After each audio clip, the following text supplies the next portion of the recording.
자, 이번 시간에는 19페이지죠. 점유로 인한 부동산 소유권의 취득시효예요. 자, 먼저 우선 소유권에 관한 설명을 조금 붙여야겠다. 그죠? 자, 소유권이란 것은, 모든, 권리 중에요. 물건 중에 가장 완전한 내용을 갖고 있는 물건이 바로 소유권이에요. 그래서 보통 이걸 완전권이다. 이렇게 표현하죠. 완전권이다. 그러니까 완전한 물건이란 거예요. 완전한 물건. 그리고 그 어떤 물건에 대하여 가지고 있는 가치를 전면적으로 지배한다. 이렇게 해서 전면권이다. 이렇게 표현하기도 하죠. 전면권이다. 그러니까 가치 전면적으로 지배한다는 것입니다. 이 전면권의 의미는 그렇죠. 그런 의미다. 그리고 이 소유권은요, 뭐 10년, 20년, 30년 행사하지 않는다고 해서 소멸하는 일이 없어요. 영구적으로 존재한다는 것이죠. 그래서 항구적인 권리다. 그래서 항구성을 갖고 있는 권리예요. 항구성을 있는 권리다. 그래서 이 항구성을 갖는 권리라는 것이 소유권의 가장 큰 특징이기도 하죠. 그래서 이 소유권은요, 소유물, 이 물건을 대상으로 해서 이 물건이 가지고 있는 가치를 지배하는 거죠. 지배하는 물건입니다. 이렇게요. 소유물, 물건을 대상으로 하여 지배하여 그 가치를 누리는 거다. 이 가치가 바로 사용가치와 그리고 처분가치가 있어요. 처분가치는 교환가치라 하기도 하죠. 보통 일반적으로는 교환가치란 말 쓰죠. 교환가치. 이 내용을 전면으로 지배하는 그러한 권리가 소유권입니다. 그래서 보통 우리가 소유권을 취득하기 위해서 열심히 노력하고 돈도 많이 벌려고 하는 거죠. 그죠? 물건을 지배하기 위해서 그렇죠. 이렇게 된다. 이게 소유권입니다. 자, 이러한 소유권을 이제 이 소유권 제도 중에서 이 소유권 취득하는 게 왔는데, 소유권 취득. 결국은 소유권은 동산에 대한 소유권과 부동산에 대한 소유권이 다 있겠죠. 부동산에 대한 소유권. 그렇죠? 이렇게 있을 겁니다. 자, 이러한 동산의 소유권, 부동산 소유권 취득하는 방법은 이렇게 볼 수 있죠. 당사자가 거래를 통해서 이 소유권을 살 수가 있죠. 그러면 거래 행위를 통해서 소유권을 살 때는요, 반드시 동산일 때는 동산을 인도해야 되고요. 동산. 부동산일 때는 등기를 해야 돼요. 등기. 소유권 이전은 등기. 당의 동산을 건네주는 행위를 해야 된다. 이런 거죠. 이렇게 하게 되면 드디어 소유권 이전이라는 현상이 발생해요. 동산 소유권 이전, 부동산 소유권 이전. 이렇게 되는 거죠. 그래서 반드시 이렇게 해야 하는 것을 대원칙으로 합니다. 거래를 통해서 할 때요. 이렇게 거래 행위를 통해서 할 때는 반드시 이러한 인도나 등기를 거쳐야 한다. 이 말이에요. 이렇게 하면 소유권을 취득하게 된다. 이런 이야기예요. 자, 그런데요. 지금 보려고 하는, 우리 19페이지에서 보려고 하는 이 시효 취득, 취득시효라는 것은요. 역시 소유권을 취득하는 것이 시효제도에서 취득한다. 이런 거죠. 소유권의 취득시효라고 그래요. 그럼 이건 어떤 의미냐면, 시간의 경과에 의해서 이 경과가 점유 상태로 존재하면 일정한 요건을 갖춘 점유, 요건 하에 점유가 이루어지면 이때 소유권을 취득해버린다 이 말입니다. 그래서 시간의 경과에는 일정한 시간의 경과와 그 다음에 그 상태에서의 점유가 일정한 요건 하에서 점유를 하고 있었으면 당의 동산이나 당의 부동산을 소유권을 취득할 수 있도록 하겠다는 거예요. 점유한 사람한테. 가지고 있던 사람, 그죠? 물건을 지배하고 있었던 사람이죠. 그 사람한테 소유권이 취득하도록 인정하는 제도를 시효취득 또는 취득시효 이렇게 이야기한단 말이죠. 자, 이때요. 이 소유권 취득은 물론 동산의 시효취득, 취득시효 같은 말입니다. 시효취득이나 취득시효나 같은 말이에요. 동산 소유권을 시효를 통해서 취득하는 것은 두 가지 방법이 있어요. 하나는 10년간 소유의 의사를 가지고 평온하고 공연하게 그 동산을 계속 점유를 해왔다면 이 점유한 사람이 소유권을, 그 동산 소유권을 취득한다 라고 우리 민법이 인정한다는 거예요. 자, 여기 보시면 점유자가 그 동산을 점유한 상태가 어떤 점유 형태냐면 10년간 점유했고요. 소유의사를 가지고 점유했고요. 평온하게 점유해왔고요. 공연하게 점유해오면, 자, 이런 점유의 모습입니다. 이게 되면 이 점유자는 그 동산의 소유권을 취득한 것으로 인정하겠다라는 거예요. 자, 이때 이 소유권의 취득시효에서 소유권 취득하는 요것은 전부 다 원시 취득의 사유로 인정해요. 이 소유권 취득은요.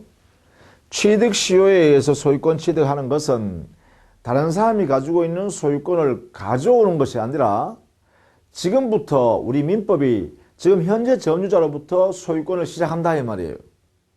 그 전에 가지고 있는 소유자의 소유권을 가져온 것이 아니라 우리 민법 규정에 의해서 지금부터 소유권을 인정하겠다. 이걸 원시취득이라고 해요. 그래서 취득시효는 그 성격이 원시취득이라는 거예요. 그러면 여기에요. 동산의 점유자가 이런 모습의 점유를 하고 있었다면 소유권을 원시취득했다 이렇게 하는 거예요. 그 동산의 소유자가 누가 다른 사람이 가지고 있다 하더라도 그걸 무시해버리고 지금부터 이 점유자가 소유권자이다 이렇게 인정한 거죠. 이게 이제 원시취득이라는 거죠. 자, 이게 첫 번째 동산의 시효취득하는 모습이에요.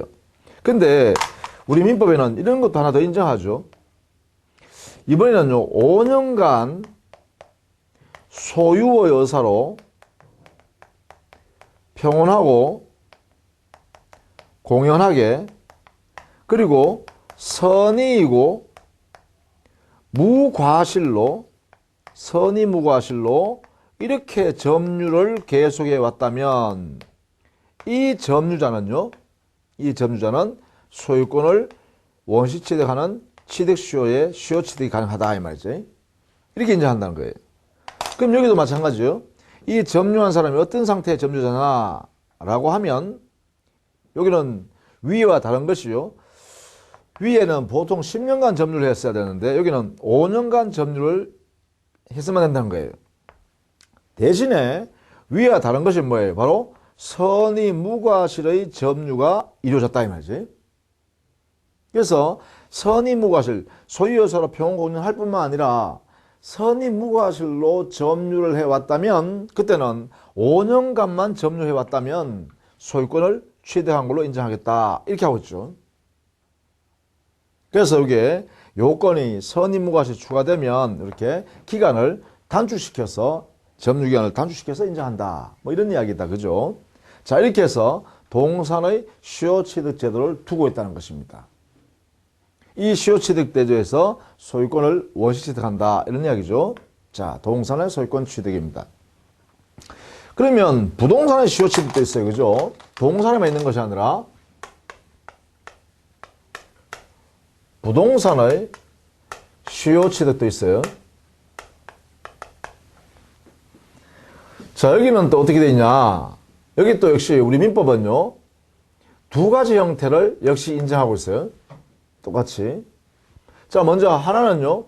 20년간 소유 의사를 가지고 평온하고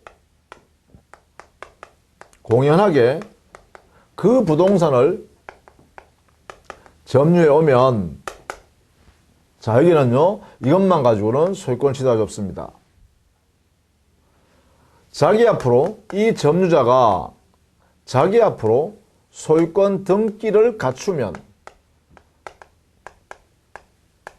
이렇게 하면 소유권을 취득한다. 이렇게 만들어놨네요. 그러면 여기서는요. 보면 이 점유자가 어떤 점유의 모습이냐 하면 이러네요.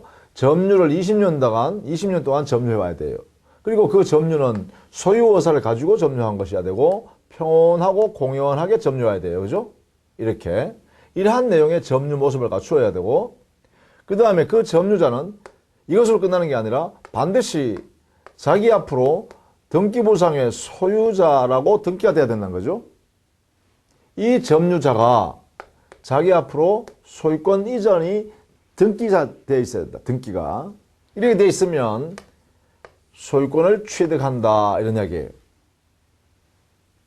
그럼 결국은 다른 사람 명의로 소유자 되어 있으면 이 점유자는 그 소유 명의자인 등기 명의자한테 가서 소유권 이전을 청구할 수 있는 권리가 여기서 나온다는 거죠. 요걸 하기 위해서는 이 점유자는 소유권 이전해 달라고 등기를 요구할 수 있는 권리가 이 법 규정에 의해서 인정하는 거예요. 이게 인정된다. 이런 이야기예요. 인정된다. 이걸 보장하는 거예요. 그렇게 되면 등기를 가지고 있는 다른 소유자는 이 점유자가 당신 앞에 있는 소유권 등기를 나한테 넘기시오 하면 넘겨줘야 된다는 것이죠. 넘겨주니까 어떻게 해요? 소유권 등기를 갖출 수 있고 갖추면 소유권을 취득하게 된다. 이렇게 되는 거죠. 이게 바로 점유를 기본으로 해서 시효취득한다 해서 이걸 점유부 시효취득이다. 이렇게 해요. 이걸 우리는 점유에 의한 시효취득이다. 이렇게 표현합니다. 이게 바로 첫 번째 뭐죠? 이런 내용을 뭐라 그러냐? 이런 내용, 여기까지 갖추는 것, 이것을 우리는 점유부 시효취득의 요건이라고 합니다. 이렇게. 이런 상태의 점유에서 등기를 갖추라. 이렇게 해요. 그러면 점유적 요소는 이런 게 있어야 되죠. 20년간의 점유가 계속돼야 되고 소유여사 평온 공연한 점유로서의 갖춰야 되니까 이런 점유자가 있다면 당의 부동산을 자기 앞으로 등기전을 해와야만 소유권 취득한다. 그래서 자기 앞으로 등기전을 하기 위해서는 이렇게 등기를 청구할 수 있는 권리를 우리 민법에서 인정한다. 이게 몇 조냐? 이게 바로 245조 1항에 있다.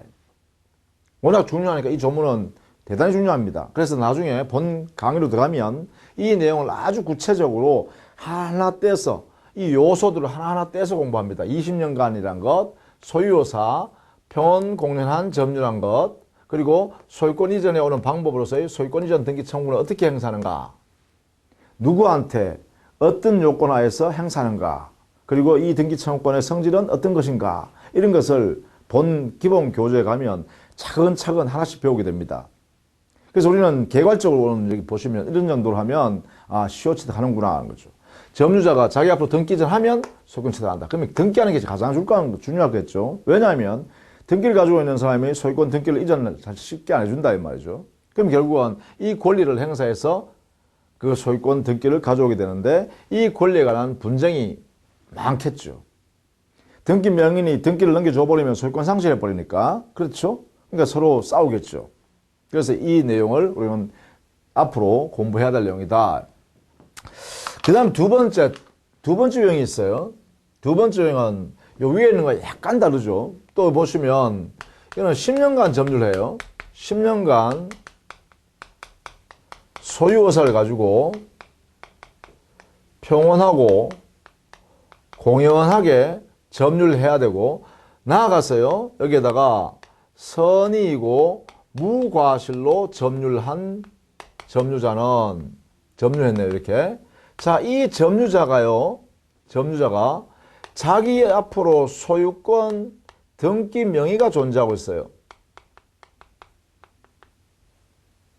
자, 이 점유자 이름으로 등기부상에 소유자라고 등기되어 있는 사람이에요. 이렇게 되어 있으면 우리 민법은 소유권을 인정해버려요. 취득한 걸로 인정해버려요. 이렇게. 자, 이런 내용이 여기 위에 거 잘 다른 점이 뭐냐면, 여기 점유자가요, 이런 모습의 점유를 하고 있는데, 여기도 보니까 선의 무과실이 추가되죠. 이렇게. 그러면 이 점유자가요, 등기부에 보니까 이 점유자 명의로 소유자가 등기되어 있더란 거예요. 이렇게 등기가 존재하고 있다. 그럼 여기는 등기를 해야 되고, 여기는 등기가 존재하고 있다는 것이죠. 이런 상태에 있는 이 점유자는 소유권을 취득했다, 이렇게 인정하겠다는 것이죠. 그럼 여기는 등기가 소유자로 돼 있는 사람이죠. 등기부상에. 그래서 이것을 두 번째를 우리는 등기부 시효취득이라고 합니다. 이렇게 등기부 시효취득. 그럼 여기에 점유 내용을 보시면 위에가 다른 점이 바로 요거죠. 선의무과실의 점유가 추가되죠. 선의무과실 점유가 추가되니까 20년의 기간을 10년으로 이렇게 줄여주죠. 그죠? 여기 차이점입니다. 나머지는 다 똑같잖아요. 그죠? 그래서 이것도 역시 이 소유자 명의로 존재한다는 차이점. 이렇게 해서 위에 있는 점유부 시효취득하고 등기부 시효취득의 이 차이점과 그 내용들을 또다시 우리는 기본서에 가면 차근차근 하나씩 요소를 끄집어내서 설명할 겁니다. 자, 이렇게 해서 부동산 소유권을 취득하는 시효취득 제도는 두 가지가 있다. 그죠? 이게 점유부 시효취득의 경우는 등기를 자기 앞으로 이전 등기해야 된다는 게 가장 중요하겠고, 여기에 등기부 시효취득이라는 것은 일정한 요건을 갖춘 점유자가 등기부상에 소유자라고 등기가 되어 있는 그러한 상태여야 소유권 취득하게 되죠. 자, 이렇게 해서요, 부동산 시효취득을 하게 됩니다. 자, 이때요, 동산이든 부동산이든 취득 시효의 요건을 다 갖추어서 소유권을 취득하게 되면 취득 시효에 의한 소유권자는, 자, 이렇게 취득 시효에 의해서 소유권 취득했다라고 하면 이 소유권을 언제부터 소유권자로 인정하냐? 이것은 점유 개시한 때부터 소유자로 인정합니다. 그러니까 이거는 소급표가 있죠.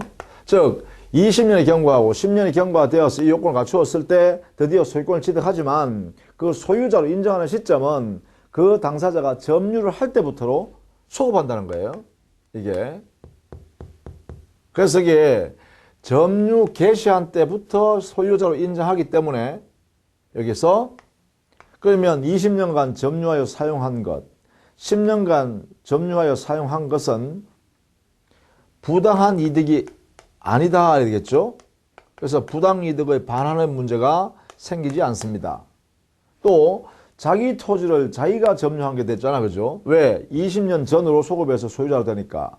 10년 전에 점유 개시한 때부터 소유자로 인정되니까 그 점유할 당시부터 소유자인 소유물을 스스로가 점유하여 사용하니까 타인의 재산이 아니죠. 따라서 불법행위가 아니다. 그죠?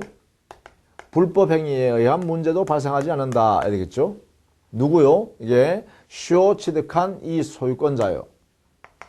취득시효에서 소유권 취득한 이 사람은 점유 개시 시부터 소유자로 인정되기 때문에 부당이득 반환의 문제도 생기지 않고 불법행위에 의한 손해배상 책임의 문제도 생기지 않는다. 이런 이야기예요.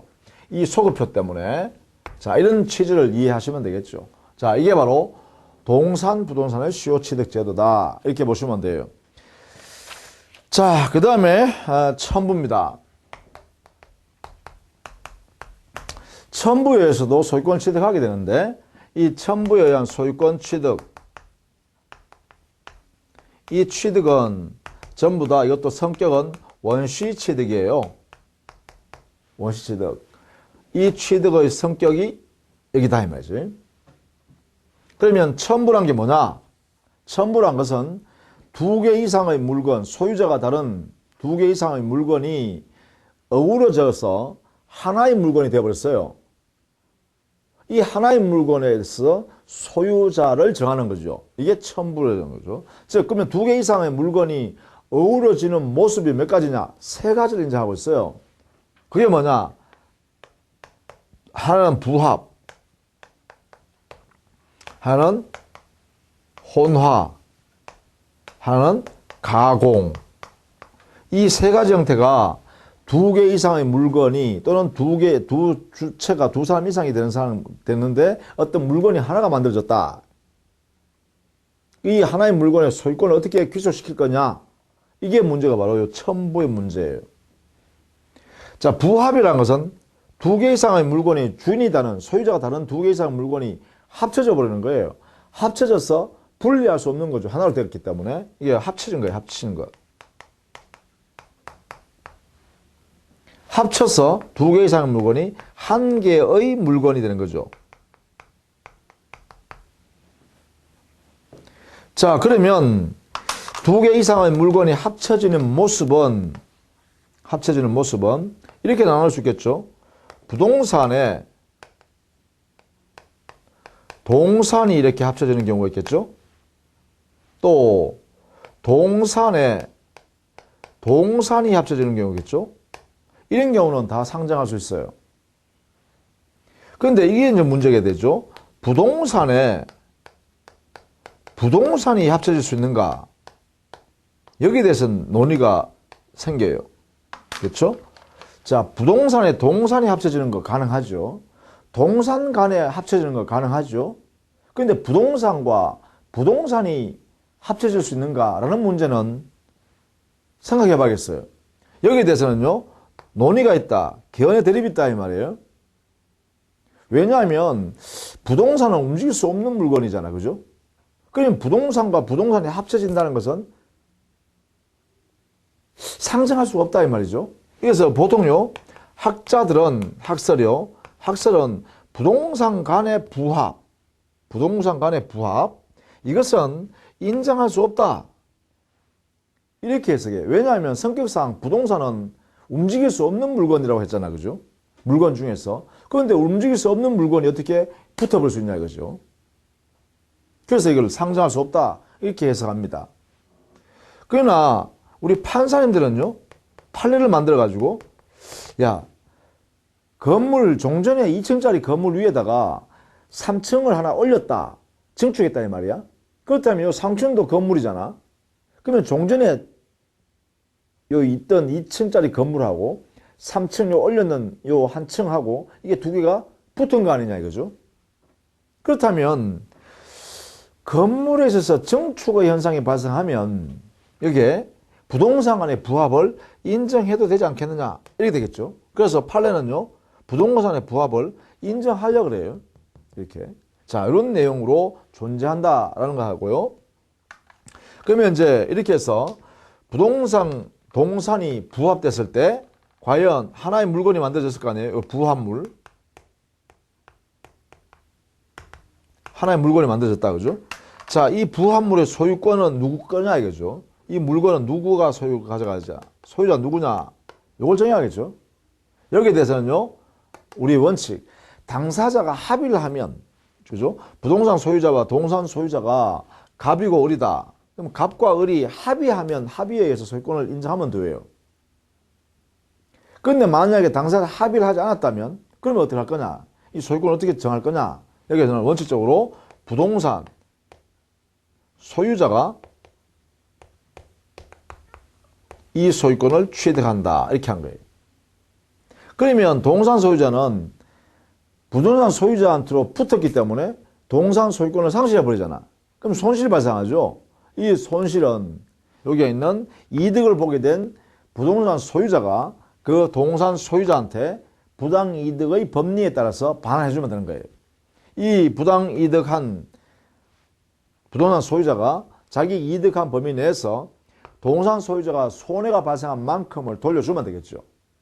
그렇게 되면 이 두 사람 사이에 이해관계는 조정이 될 수 있다, 이런 이야기죠. 자, 이렇게 합니다. 부동산과 동산 사이에 부합이 발생하면 당해 부합된 물건의 소유권은 종전의 부동산 소유자가 취득한다, 이렇게 규정하는 거죠. 그러면 동산 간의 부합일 때는 어떻게 되냐? 동산과 동산. 이때는 이제 이 동산, 갑소유, 을소유라면 이 동산 중에 어떤 동산이 주된 동산의 역할을 하고 있고 다른 동산이 종된 동산의 그러한 역할을 하고 있다. 그러니까 주물과 종물 관계로 존재하더라. 이 두 개가. 그렇다면 주된 동산과 종된 동산이 합쳐졌다면 주된 동산 소유자, 즉 주물의 소유자가 그 부합물을 가져라. 그렇죠? 여기에 대해서는 주물의 소유자가 부합물의 소유권을 취득한다, 이렇게 하고요. 그런데 만약에 이 갑의 동산과 을의 동산이 주종 관계를 분리할 수, 또 구별할 수 없다, 그럴 때 어떻게 할까요? 그때는 부합 당시의 가액 비율로 해서 공유하게 해버립니다. 공유한다, 공유. 이렇게. 즉 주종 관계를 구별할 수 없도록 두 개다가 비등비등하다. 그렇다면 어떻게 돼요? 그래요. 부합, 합쳐질 당시에 두 사람이 가지고 있던 그 가치의 비율로, 가액 비율로 공유 이렇게 한다. 소유권을 함께 가져라. 이렇게 하고 있어요. 이게 동산 간의 부합에 소유권 취득하는 모습을 이렇게 정한 거죠. 그 다음에 그러면 부동산과 부동산 사이는 어떻게 되냐? 여기는 판례에 하면 문제가 되겠죠. 왜? 부합을 인정하니까. 이때는 종전의 부동산 소유자가 그 부합물을 부동산에 소유권 취득한다. 이게 이렇게 했어요. 종전 부동산 소유자가 다 취득해라. 이렇게 한 거예요. 그러면 보세요. 여기에 종전에 2층짜리 건물이었다. 이렇게. 이게 갑소유였습니다. 근데 여기에 부동산 3층짜리 하나, 3층 증축했습니다. 누가 했냐? 을이라는 사람이 했어요. 그러면 어떻게 되냐? 을이 소유권 취득하냐? 아니다. 갑이 종전 부동산 소유자니까 이렇게 합쳐졌다면 갑이 소유권 가져가라. 이 말입니다. 그러면 이 사람이 손해난 건 어떻게 해요? 그래요. 부당이득 법리에 따라서 갑이 취득한 이득 범위 내에서 을이 손해 발생한 만큼을 배상해주면 되겠죠? 이렇게. 반환해주면 되겠죠? 그래서 이렇게 정리하도록 하고 있어요.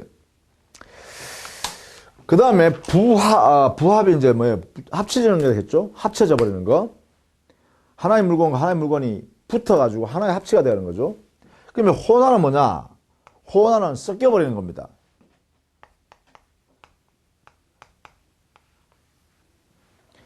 하나의 물건과 하나의 물건이 섞여버려가지고 이 분리할 수 없거나 분리하는데 너무나 비용이 많이 든다라고 하면 아예 하나의 물건을 인정해버리는 거죠. 예를 들면 이런 게 있을 수 있죠.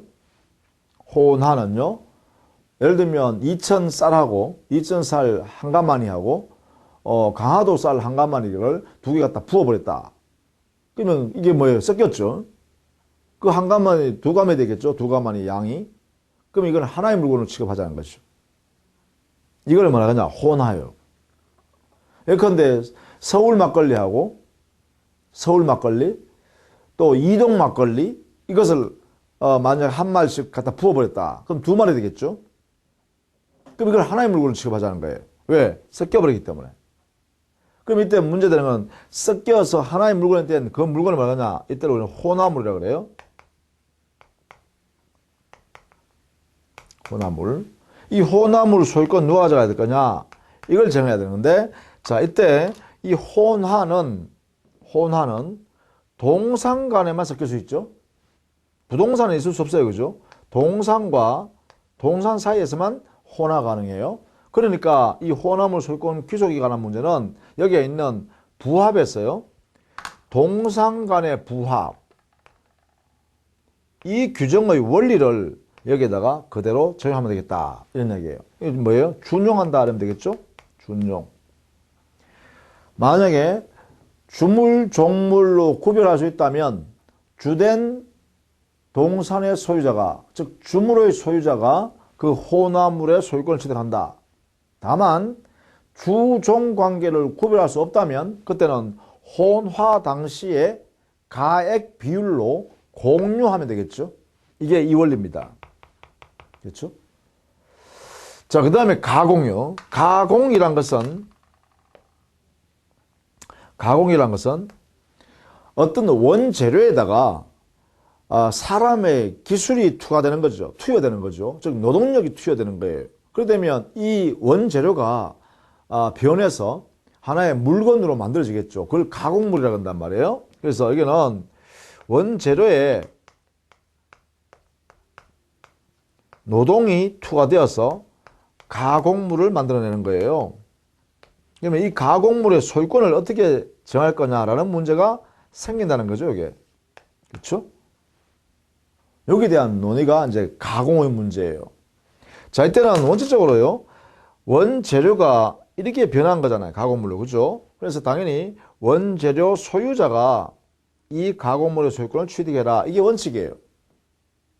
가공물이 이게 변해가지고 원재료가 변해서 가공물이 됐으니까 원재료 소유자가 취득해라 이렇게 하는 거죠. 다만 이 노동력을 가한 이 노동력 가치가 워낙 커가지고 여기 원재료보다가 가공물의 이 가치가 현저하게 다액의 증가가 발생했다.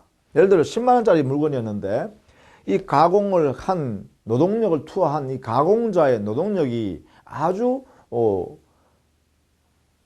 가치를 증가시키는 그러한 기술력이었다. 그래서 10만 원짜리가 만약에 1000만 원짜리 되었다.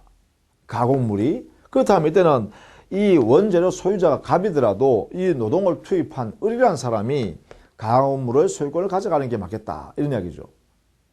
이렇게. 그래서 현저하게 원재료 가치보다가 이 가공물의 가치가 현저하게 다액으로 큰 금액으로 증가됐을 때는 이 노동을 한 가공자가 가공물의 소유권을 취득하도록 이렇게 한다 이거죠. 합리적으로 이렇게 하는 거죠. 자, 이렇게 부합, 혼화, 과공이라는 이 세 가지 형태를 우리는 첨부라하고 이때 소유권 귀속에 관해서는 원시취득으로 이렇게 권리를 취득하도록 우리 민법이 규정을 두었다라는 것입니다. 이렇게 첨부라는 제도가 있다. 뭐 이렇게 보시면 되겠죠. 자, 그 다음에 공동소유의 형태를 보시면 21페이지에 있죠. 공유, 합유, 총유라고 하는 개념이 있어요. 이 세 가지 개념을 조금 이해를 좀 해 주셔야겠는데, 기본적으로요. 공동소유라고 그래요. 이걸 세 가지를. 공동소유. 이 의미는 뭐냐 하면, 소유권 한 개를, 이것을 여러 사람을 우리는 민법에서는 수인이라고 그래요. 수인. 우리 순수한 말로 하면 여러 사람.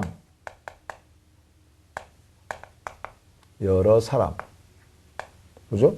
여러 사람이 함께 보유하고 있다. 이런 뜻이에요. 함께. 이거 함께가 뭐예요? 공동이죠. 함께 보유하는 형태. 이것을 공동소유라고 그래요. 그러니까 소유권 한 개가 있는데 갑, 을, 병 세 사람이 한 개를 다 같이 가지고 있는 거예요. 이걸 공동소유라고 그래요. 이 함께 공동으로 소유하는 형태, 이 형태를 공동으로 하는 형태를 우리 민법이 세 가지만 인정하는 거죠. 세 가지 형태를 인정한다. 그 세 가지가 뭐냐? 그게 첫 번째, 공유라는 게 있다. 공유라는 공동 소유 형태가 있고, 두 번째, 합유라는 공동 소유 형태가 있고, 세 번째, 총유라는 공동 소유 형태가 있다 이 말이죠. 그러니까 소유 형태예요. 보유하고 있는 형태예요. 여러 사람이. 자, 이때 공유는요, 우연하게 여러 사람이 그 소유권을 가지고 있는데 그 소유권 한 개, 권리 한 개 양을 그 세 사람이 갑을 병이 가지고 있다면 그 세 사람이 권리를 나누어 가지고 있는 거예요. 각각. 그러니까 소유권 한 개를 세 사람이 합의해서 그 양을 나누어 가지기로 약속한 거예요. 이럴 때 나누어 가지고 있는 그 권리를 뭐라고 하냐면 지분권이라고 그래요. 소유권의 일부인 지분권을 가지고 있는 거죠. 이것을 각자가 보유하는 거예요. 지분권을 각자가 보유한다. 그러면 지분권이 도대체 뭐냐? 이것은 소유권의 양적 일부예요. 소유권을 양쪽으로 분리해서 일부만 가지고 있는 거죠. 예를 들면 이런 거죠. 이 토지에 소유권 한 개가 있을 거 아닙니까? 이것을 갑, 을, 병이라는 사람이 각각 돈을 주고 똑같이, 예를 들면 이게 9억짜리 토지인데 갑이 3억을 내고 을이 3억을 내고 병이 3억을 내서 이 토지 한 개를 샀어요. 토지 소유권 한 개를 샀어요. 그러면 이 소유권 1 중에 갑이 3분의 1을 가지고 있는 거죠. 왜? 3분의 1만큼만 샀으니까. 을도 3분의 1만큼만 샀죠. 병도 3분의 1만큼 샀죠. 그러니까 뭐예요? 갑, 을, 병이 이 소유권 1 중에 각각 3분의 1씩만 가지고 있다 이 말이에요. 요 3분의 1이 뭐예요? 소유권의 양적 일부죠. 소유권 한 개의 양을 3분의 1로 나누어 가지고 있다는 거예요. 그러면 이 세 사람이 합치면 소유권 하나죠. 갑을병이 가지고 있는 그 지분권, 요걸 지분권이라고 그래요. 요걸 지분이라고 그러고, 지분 비율이라고, 그 지분 비율에 해당되는 권리의 지분권이라는 거죠. 소유권의 양이니까. 그렇죠? 그러니까 소유권은 지분권을 합치면 어떻게 돼요? 지분권을 합치면 소유권 1이 되는 거예요. 이런 상태에 있는 것을 뭐냐? 공유관계라고 그래요. 이때 이 지분권 3분의 1이라는 지분 요만큼은요, 마음대로 갑이 사고 팔고 마음대로 할 수 있는 거죠. 소유권의 성질이니까. 그래서 지분권을 각자가 보유하고 있고, 이것은 이 각자가요, 아주 개인주의적으로 권리 행사하는 거예요. 자기 마음대로 그 지분권을 처분할 수 있는 거예요. 요 개인주의라는 것은 뭐냐?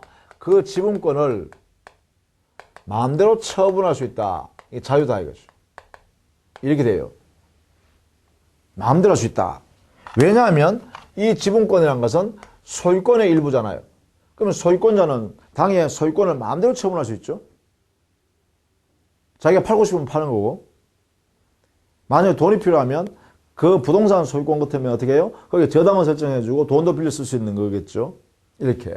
그래서 이 지분권은 말 그대로 소유권의 성격을 그대로 가지고 있다. 이렇게 보시면 돼요. 다만 그 소유권 일부만 떼가 있는 거죠. 자, 이런 것이 바로 공유예요. 그래서 공유는 아주 개인주의적이에요. 왜? 각자가 마음대로 이 지분을 팔아먹을 수 있으니까요. 그렇죠? 다 별개란 거예요. 갑은 을한테 뭐 동의 받아가지고 3분의 1 파는 게 아니죠. 자기 마음대로 팔 수 있어요. 다만 조심해야 될 건요, 이 3분의 1이라는 것은 이 토지를 3분의 1 가지고 있는 건 아니에요. 여기에 갑, 을, 병이 토지 이 한 개의 소유권을 가지고 있는 것이지, 소유권 3분의 1 가지고 있는 것이지, 토지 면적의 3분의 1 가지고 있는 건 아니에요. 이 3분의 1이라는 것이. 이거는 소유 권리의 일부예요. 권리의 일부. 토지의 일부가 아니고요, 토지 소유권의 일부란 거예요. 이 말을 꼭 알아야 되는 거예요. 여기에요. 권리의 일부를 가져가는 것이지 대상 물건의 일부를 가져가는 거 아니에요. 자, 이걸 우리는 공유라고 그래요. 따라서 공유의 요 지분권을 뭐라고 하냐? 공유 지분이라고 그래요. 공유 지분에 해당되는 권리는 공유 지분권이 되겠죠. 이 공유 지분권은 어떻게 돼요? 처분이 마음대로 할 수 있다 이 말이에요. 이게 가장 개인주의적이다라는 것입니다. 자, 이게 이제 공유라고 그래요. 공유. 그래서 우리 사회에서 일반적으로 제일 많은 게 공유입니다. 공유. 상속받으면 상속인이 여러 사람이면 공유하는 거죠. 상속재산을. 그죠? 지분 비율로, 상속분의 지분 비율로 권리를, 소유권을 양쪽으로 나눠 가지고 있는 거죠. 이렇게. 자, 그 다음에 합유요. 합유란 것은 조합 계약을 했을 때 조합이 존재해야 돼. 조합 계약. 이 조합에서 조합원이 조합 재산인 소유권을, 재산을 함께 보유하는 형태예요. 이게 합유라고 그래요. 자, 조합계약은 뭐냐 하면 공동사업을 할 그러한 경영 목적이 있죠. 이 목적을 실현하기 위해서 공동사업, 이것을 실현하기 위해서 조합원끼리 재산을 투자한 거죠. 그러면 이 조합에는 재산이 남겠죠. 생기겠죠. 조합의 재산. 그렇죠? 공동사업에 하기로 한 그 재산일 거란 말이야. 이 재산에 대하여 그 조합원이 각자 자기가 이익을 취득할 수 있는 지분을 갖고 있겠죠. 이걸 조합원의 지분이라고 하잖아요. 이 조합원이 가지고 있는 이 조합 재산에 대한 지분, 요 지분은 소유권의 지분이죠. 그러면 지분권이죠. 그러니까 이걸 뭐냐? 조합원이 조합 재산에 대하여 가지는 지분을 우리는 합유 지분이라 하고, 합유 지분. 그러면 합유 지분은 소유권에 갔으면 합유 지분권이 되겠죠. 이것을 누가 가져요? 바로 조합원이 갖는 거예요. 그러면 합유란 것은 대전제가 뭐예요? 조합이 존재해야 돼. 그 전제가 조합이 존재할 때 합유라는 말이 나올 수 있다 이거죠. 그럼 여기 합유 지분은 특성이 뭐냐? 이것은요, 처분을 마음대로 할 수 없어. 왜냐하면 합유 지분권이란 것은 뭐예요? 조합계약의 공동사업을 경영하기 위해서 여기에 모인 재산이잖아. 그러면 공동사업을 하기 위해서 합유 지분권을 행사해야 되는 거잖아. 그러니까 이것을 마음대로 처분해버리면 조합이 깨지겠죠? 그러면 조합이 깨질 때만 이 정리를 할 수 있는 거야. 조합이 서로 헤어질 때만, 해산할 때만 이 가능한 거예요. 그렇지 않으면 뭐예요? 합유 지분은 처분이 제한된다. 그죠?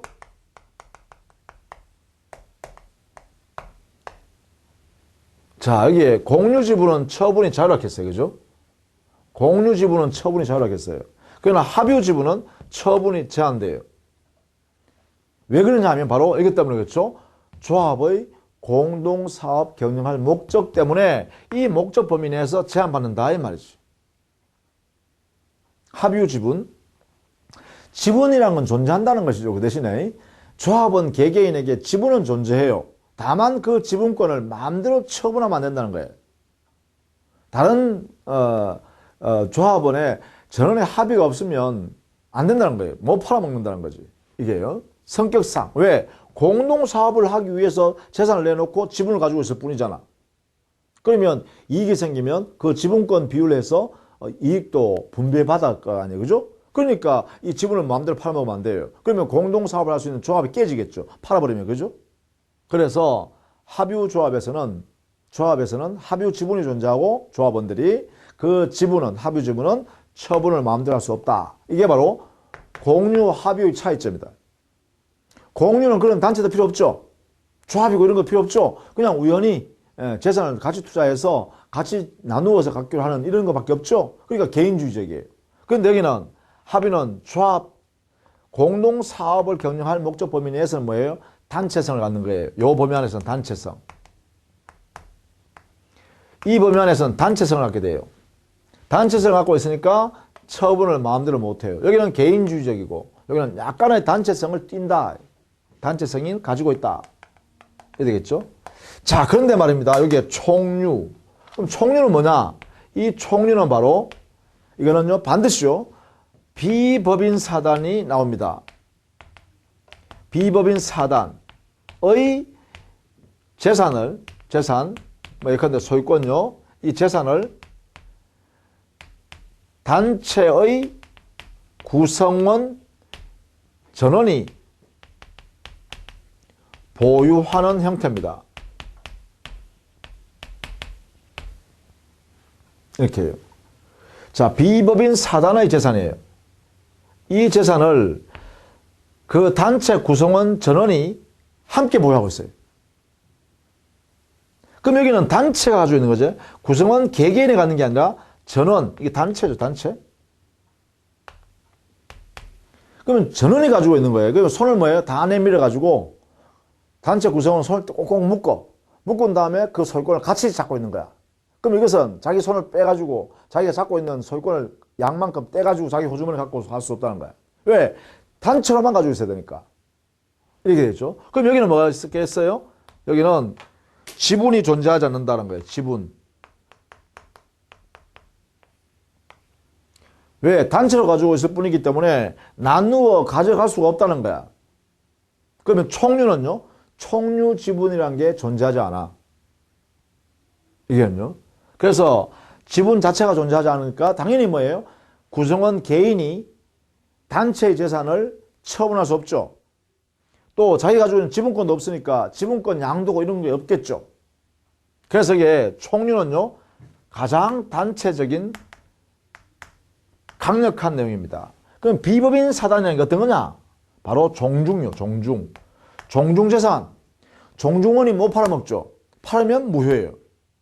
종중 전체의 결의에 의해서 팔 수밖에 없죠. 종중재산. 이게 총류관계예요. 그러니까 종중원 개인의 지분권 자체가 없어요.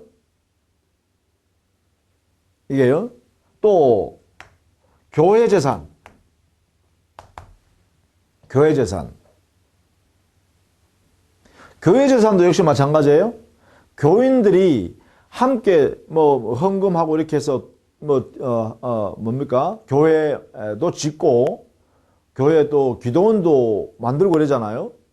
그 개인이 가져가는 거 아니죠? 거기에 있는 교인들이 재산을 이렇게 헌금해서 모아서 만든 재산이잖아요. 그럼 여기는 지분이 있냐? 없어요. 거기에 단체, 즉 교인들 단체가 함께 보유하고 있는 거죠. 개인이 가지고 있는 게 아니에요. 지분권도 없어요, 여기는. 이렇게 되겠죠? 교회, 또 사찰련, 뭐 동창회요. 동창회 재산, 뭐 이런 거 있죠? 등등등. 이러한 것을 비법인 사단이라고 그래요. 이런 단체성이 아주 강력하다 이 말이죠. 그래서 이런 범위 안에서는 지분이 존재하지 않는다. 자, 요 세 가지 정도의 성격을, 그럼 여기는 지분이 처분하고 뭐가 없어요.